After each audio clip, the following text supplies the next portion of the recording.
The finish I used on this homemade table saw is this super hard UV cured finish.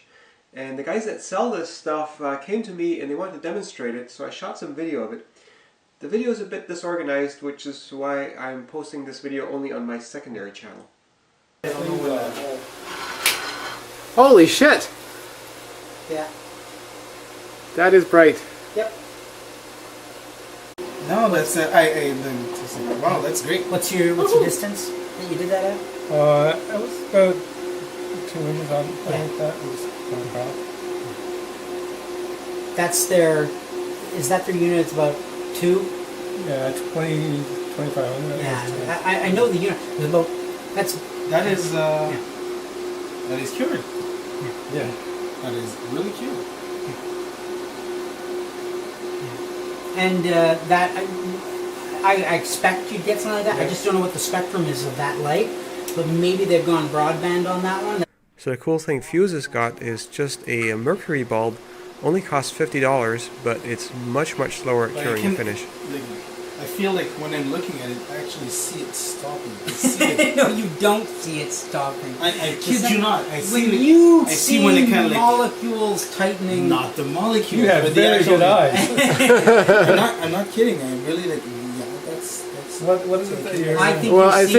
I think with Pat's you can see him stop. You can see everything. You probably have a dripping brush and a drop freezes midair.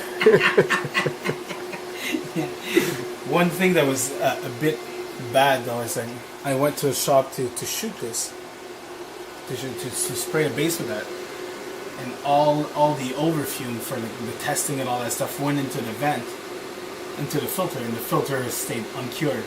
So 2 days after, the guy called me, he's like, your stuff doesn't dry. Ooh, sorry. I went back with the lamp. I cured his filter. I cured his filter so that way he could take it out properly. It's been 3 minutes. So we're just waiting for the paint to dry here, eh? Yeah. See, now we're all getting impatient. We want it to be like Pat's $2,000 light. Yeah. Oh no, it's a great idea. Don't get me wrong. I mean, when they did the tests with the 3M stuff, it was all the same. The bowl, all the other products, all the same thing. Those are special lights, no question. This has been in the sun for, I don't know, 5-10 minutes. Feels dryish, but it's still kind of tacky, so give it more time. They say about half an hour of full sunlight should be enough to cure it. That is rooted in metal halide, right? You see him getting it? Yeah, I think so. Yeah, the spectrum on that is actually a higher spike point. The way the arches are done, they're doped with... Okay, you guys ready to avert your eyes? Yeah. Light up the room. It's Christmas.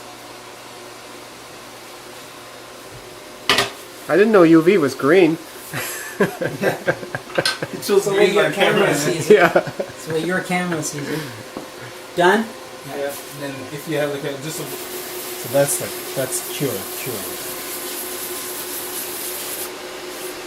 And it doesn't clog that much your sandpaper. It's really cool.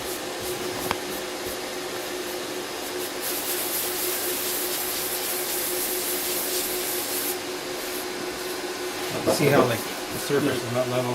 It's not level, but you see a grain is filled. Yeah, it looks pretty good.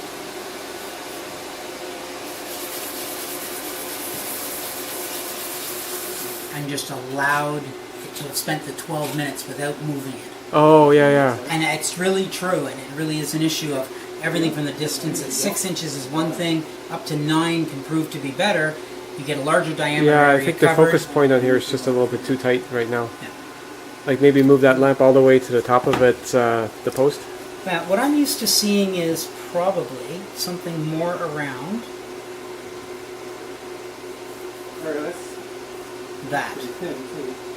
Yeah. But that's, maybe even a bit higher. Yeah, you're right. You're already absolutely right. If the first coat is super well applied, you can actually sand like quite a bit on that and get a really thin one. Yeah, I think that one's just been sitting there. Yeah, it's still wet, isn't it? And it's still. Now, if I put it offset here, I am going to start getting some cure on that edge. Yeah, that'd be good. There's still UV in that. The one I had outside is already tacky. Like there's no liquidy on it, but it's sticky. Yeah. Usually it's It truly is, and I don't know what we're dealing with. Noontime sky, they were done. The readings were done. 210 microwatts at 315, right in the right spot in the spectrum. That's noontime sun or midday sun in July or something like that. That's a peak for UV output at that point. This is not. This is achieving that in a very, very specific region. That's what's happening here. And that's if we were to lay out four lights like this at a foot, the overlap is giving us probably in that range of 200 to 300 watts. It becomes the whole region becomes UV sun levels or more or higher than what the sun would be giving you. So this is equivalent to the sun at what distance? About 12 inches. Oh, okay. Yeah, in that peak spike. Oh, like in like this big an area. Yeah, right. And that's why Okay. when you overlap the lights, if you get down to 50 microwatts off one light, think of the four lights all crossing each other's paths, you end up with, 40, 80, 120, 160 microwatts. You're getting close to that UV level of the sun. So why are you scratching that? Just checking the This. adhesion. Oh, I see.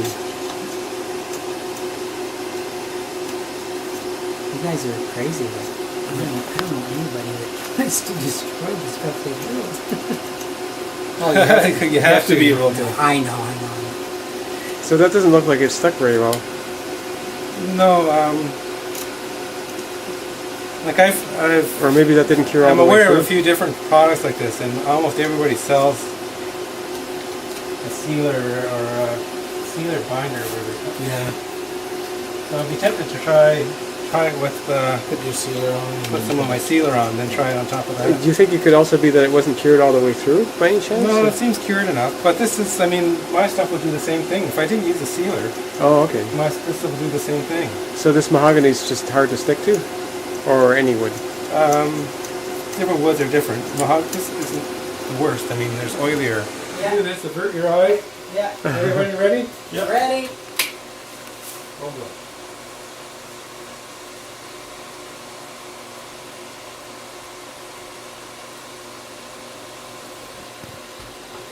Okay. So to get a mirror smooth guitar type finish always involves several coats and then buffing it smooth to get that mirror shine. So this is what Pat is testing here with the finish.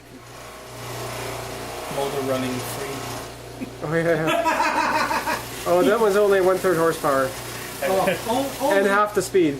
Imagine.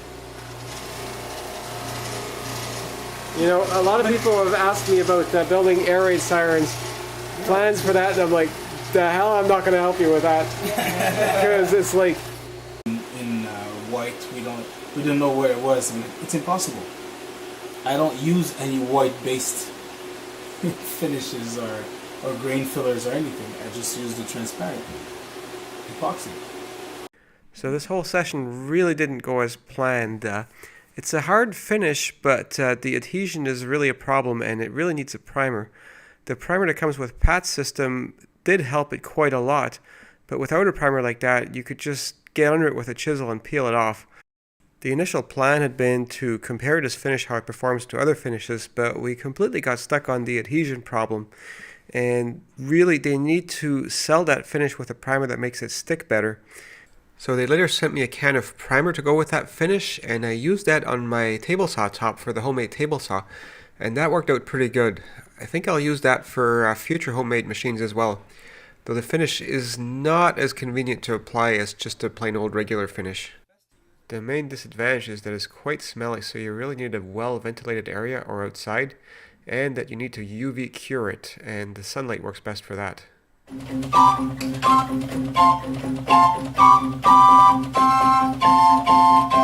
That's enough of that. Ta-da! Yay!